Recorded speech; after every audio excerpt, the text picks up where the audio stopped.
So when did folk music first strike a chord with you personally and start to play an important part in your life? Well, I guess music has always been around. I've always gone towards music. I even pretended it was music when I was little.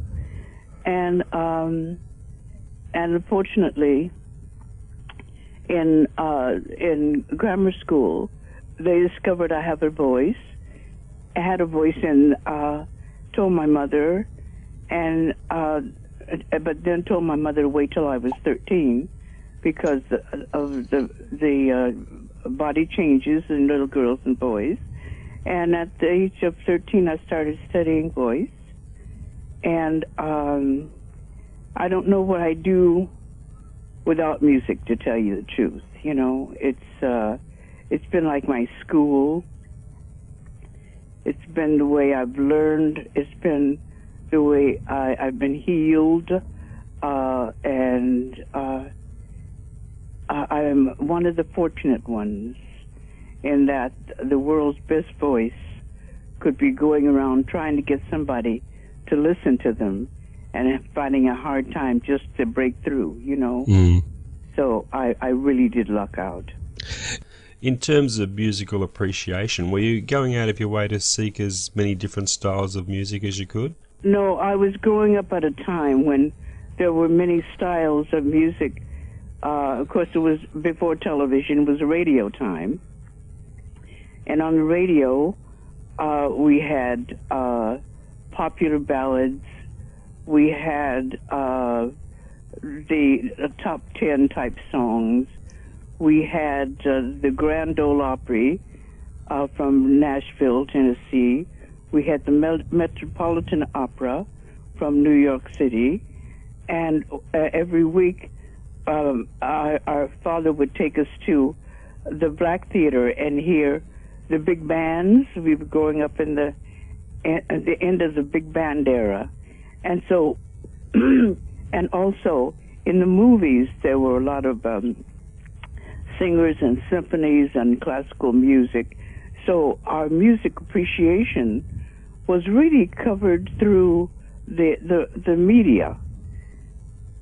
And then, of course, there was music appreciation in school also. I want to talk about your guitar playing. Is it true that you were pretty much self-taught? Well, people showed me chords, you know, the chordings on the guitar.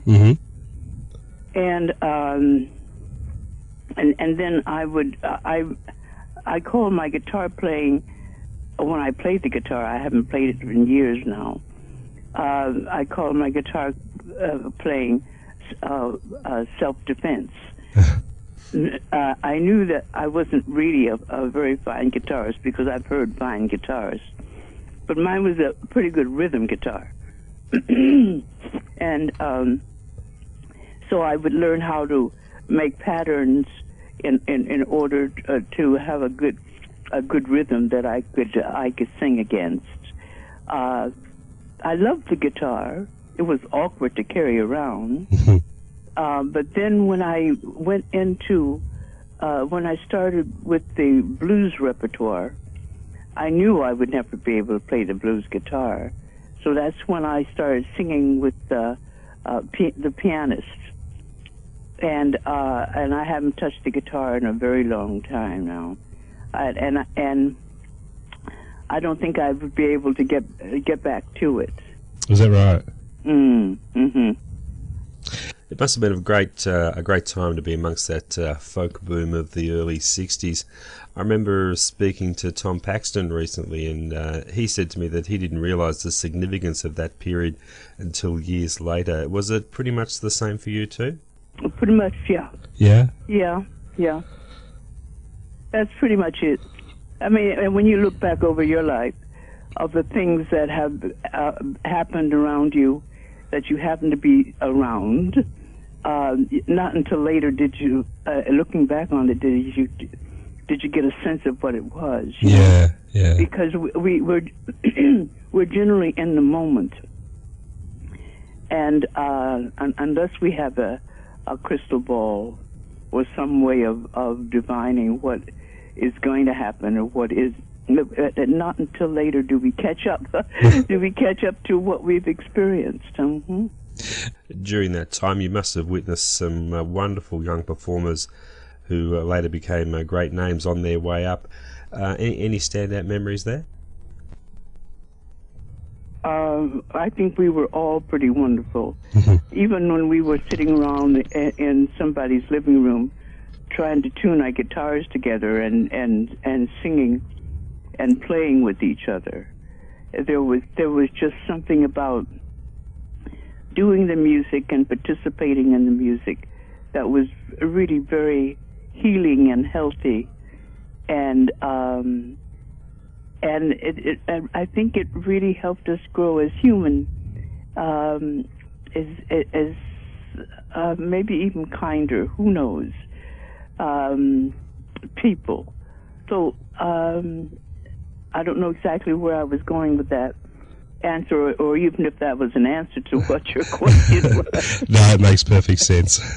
Okay. I get the feeling there was a real sense of community amongst the performers during that time, and there wasn't a great deal of competitiveness. Would that be a fair comment? You know, it was at one point. I kind of had the feeling that if you saw someone with an instrument and talked to them, you would probably know somebody they knew. Mm-hmm. You know, one generation or another, because it was so rare. But that was especially in the cities. I don't know what they did in small towns and things like that. You probably know everybody in a small town or a country town. Yeah. But in big cities, I grew up in Los Angeles. It's just a feeling that it really was a feeling of being, looking back on it, that you were in a community. Yeah. You know, in a neighborhood of people that liked the same things that you did, or some of the things that you liked anyway. Mm-hmm. Looking back now, what do you see as the main achievements of that movement? I wouldn't know. I do know that it was quite a time for political participation by people. When I was being introduced into the folk music family, you know, or joining it, we were busily taking petitions around to save Ethel and Julius Rosenberg, who had been accused of spying. And always within the area of folk music, it seemed that it was the area of music that was concerned and had human concerns and was humanitarian and was there and wanting to help improve the world, save the world, and responsible to more or wider, a broader band than just a roof over my head and food on my table. When you think back on it, the unionization was helped also by the area of the music that come from people and or what we call folk music. Mm-hmm. So it was a socially conscious and socially taking responsibility type area. Do you think that music and song these days still has the same effectiveness in bringing about social and political changes as it did in the past? Do you think people are still listening to the message to the same degree? I'm sure that it's out there, because I'm sure that there are people still who care. Oh, yeah. But the industry, the industry of the music industry, records and whatever, are really quite fickle, and they decide what we're going to hear. So there's not, had it not been for the music industry putting a spotlight on folk music, that big boom that happened back there in the 60s wouldn't have happened. then the music industry got a little tired of that, and then went on into, as did some of the musicians in folk music, to rock and roll. And they just keep changing and changing. But, just law of average, there are people who have been affected by the area of folk music, and some of the people within folk music, like Pete Seeger and Woody Guthrie and the Weavers, and socially conscious people, and they're writing and they're concerned, and so I just know it's there. It's just that the industry is not looking for that kind of music, so therefore we don't get a chance to hear it on the radio like we did in the 60s. Yeah. That was kind of a long way around, but one thing I've admired about your work over the years has been that you've always been willing to explore as many different musical styles as possible. How important has it been to you over that time to keep an open mind and to keep exploring new musical territory? Extremely important. Yeah. Oh yeah. Well, as we are individuals, we are multi-layered, and there are many areas of concern or interest that we have, and I think I'm kind of a glutton. I want to know. I want to go into all the emotions, many of the emotional binges and levels as possible that we do go into. From the child song to the play song to the songs that comes out of the prison folklore.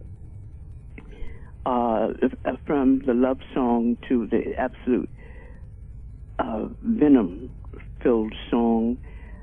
So I am anxious in experimenting with as many levels as possible. Do you have a theory on why musical styles such as folk and blues seem to transcend generations and still maintain their popularity, while other musical styles can have their moments in the sun and come and go? Oh, that's an interesting question. I'm thinking that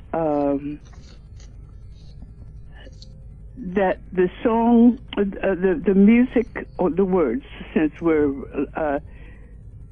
speaking of folk songs or blues, have to do with the person listening, connecting with what that song is about. That person is connecting, many people connecting with that song, it gives it a life. And as let's say we perform the song and we see the reaction to the song, or that people do enjoy it, we then continue it. And so it's almost, there's a very interesting question. I'll have to think about that some more. Yeah. Some of your most famous recordings over the years have been from live performances. Is there something about a live concert and performance situation that better captures the spirit of what you're trying to get across than what can be achieved in a studio recording? It's very different. Yeah. Very, very different. In a live performance, you can lean back and let the microphone catch whatever it catches. There's nothing you can do about it. But when you're in a studio, you hear every little thing that you miss, and have to go back and do over again. And so it's the studio is more tedious, and I've heard not just my own performances, but live performances that other people have done, and there is, I swear, those instruments, the microphones, catch something that is more than just the sound. I swear it catches the energy of the audience and the performers. I've heard it. I've heard it with some of the things that Pete Seeger's done. Mm-hmm. And so with the live performance, the microphones are just spying in on, there's nothing you can do about that.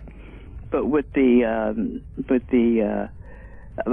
studio, you really have to gussy it up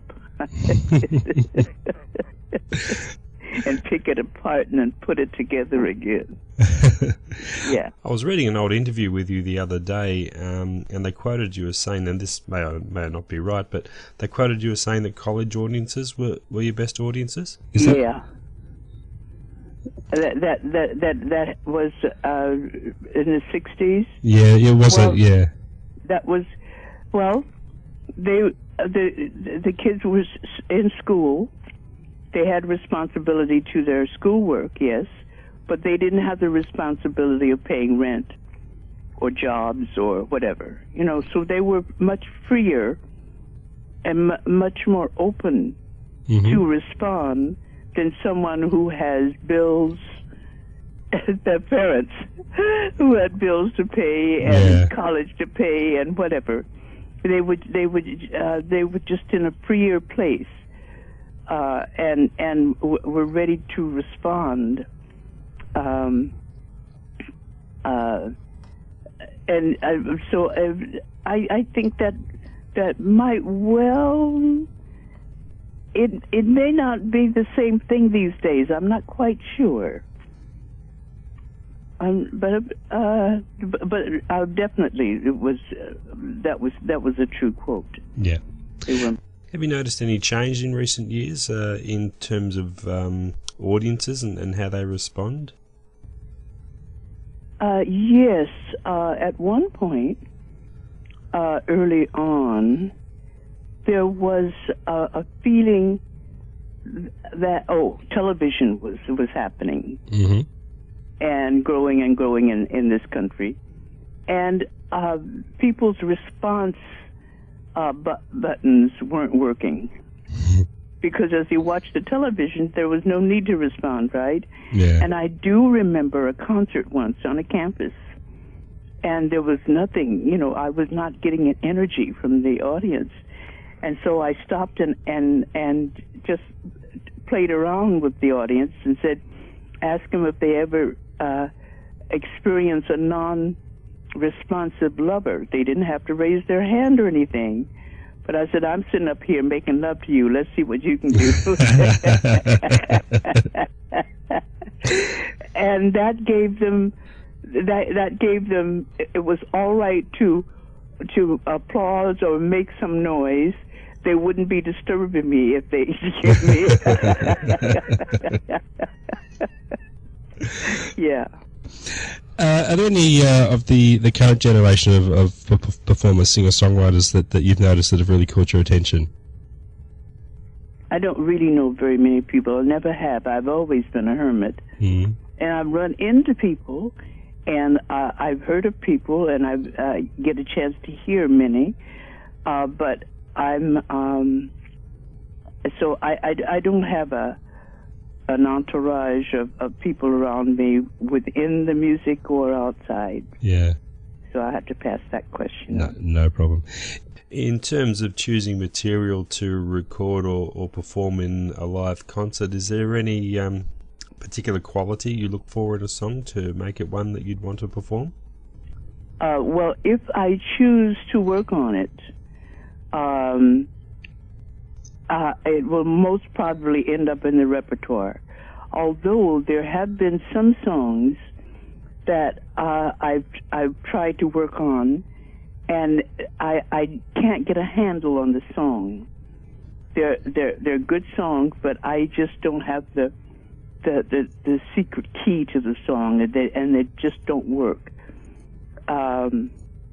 Words are very important to me, especially the songs that are recently written or fairly recently written.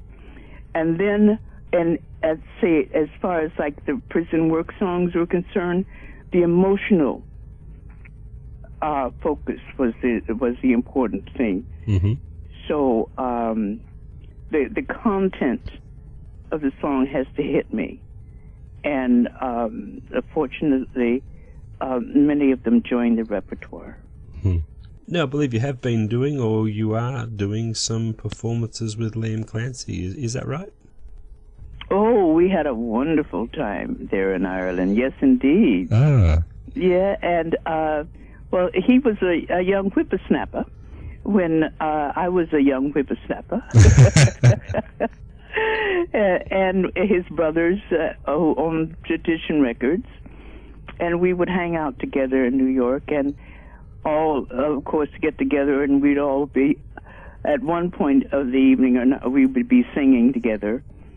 And so it was a very nice pairing together, Liam and myself, and talking about the energy levels and the people and things that were happening back there in the 60s. And I think that the audience really did enjoy. They, of course, have heard of the 60s, and they've been very curious about it.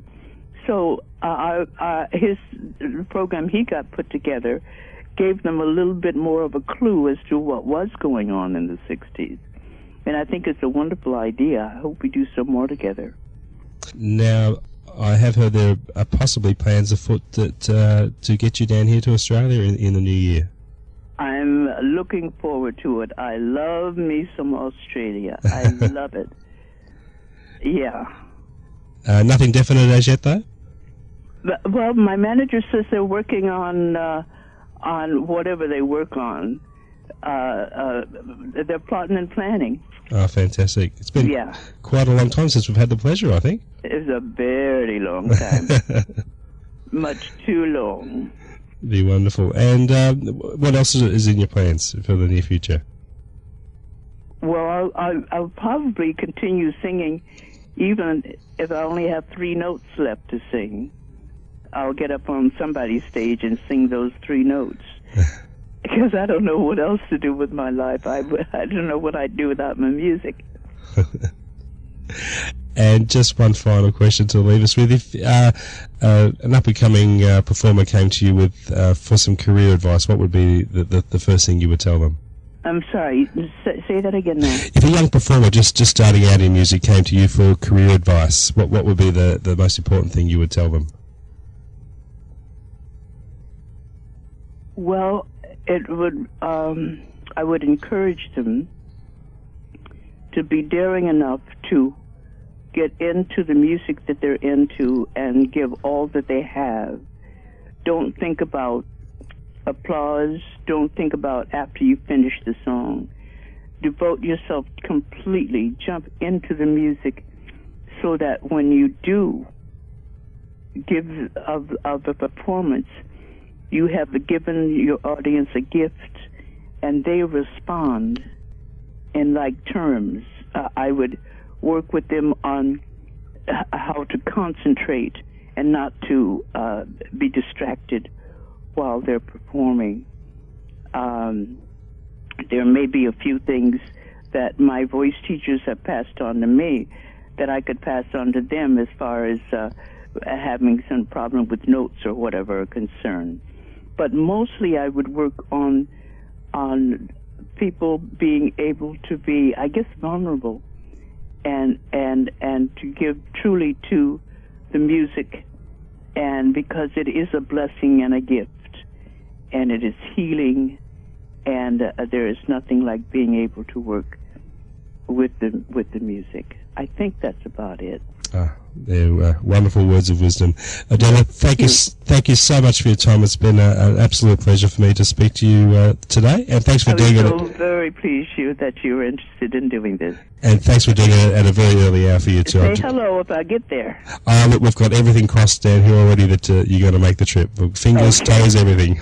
All right. We'll look forward to that. Thanks again. Thank you. Take care. Bye-bye. Bye.